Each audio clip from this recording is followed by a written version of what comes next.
smart. Several teachers called Finn arrogant, which Finn's father decided was code for smart ass.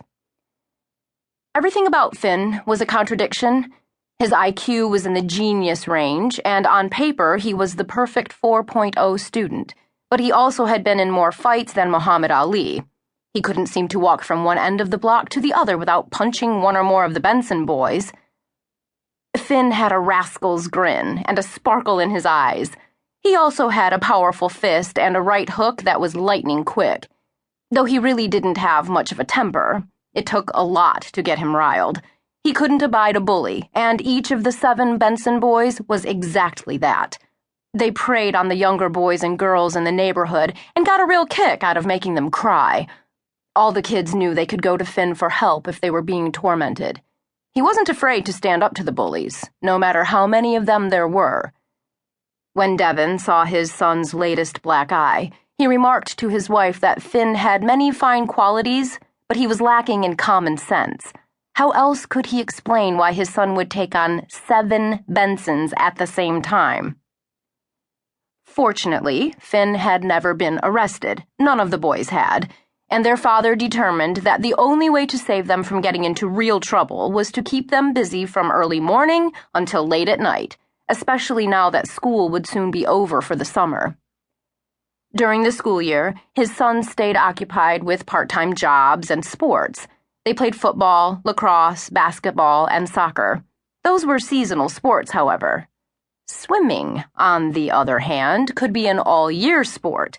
This was a revelation that came to him when he heard from a neighbor that there was a brand-new 50-meter pool only a few miles away at the just-opened Lee Center, where it was believed Olympic hopefuls would start training. He also found out that tryouts for a competitive team were in 1 week. That night in bed, Devin discussed his plan with his wife. He told her about the Lee Center and the Olympic pool.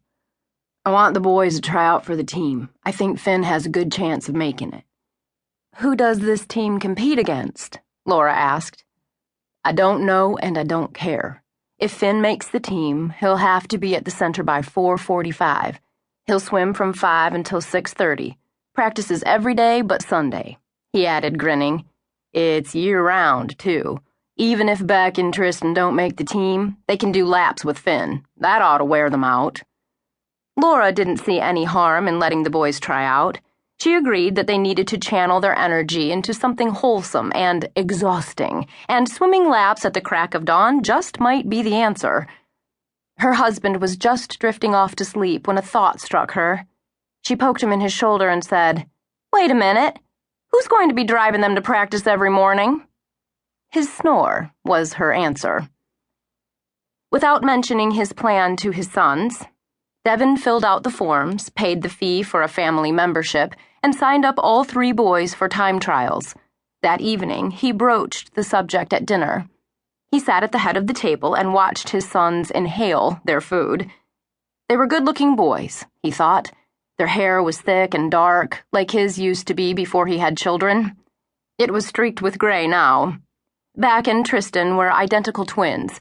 The only way Devin had been able to tell them apart when they were babies was by a small birthmark on the side of Beck's neck. They were exactly 11 months younger than Finn, and for a few weeks each year, all 3 were the same age. Their personalities were different, though.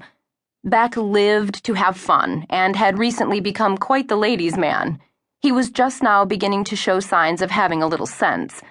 Of the 3 brothers, he was the sweetest and most compassionate, and he definitely didn't hide what he was thinking. Tristan, on the other hand, was the analytical one. He reasoned through everything, no matter how insignificant, and yet he still let Finn talk him into doing the most outrageous stunts. He was generous by nature and would always put his brothers first, but he also took things to heart, and Devin worried he would end up with ulcers if he didn't learn to relax.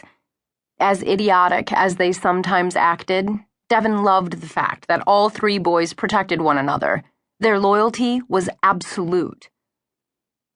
Finn was pushing away from the table and asking to be excused when his mother nodded to her husband and said, "Didn't you want to speak to the boys about—" "Yes, that's right. Now, boys." "Sir," his sons responded in unison. "Did you know there's an Olympic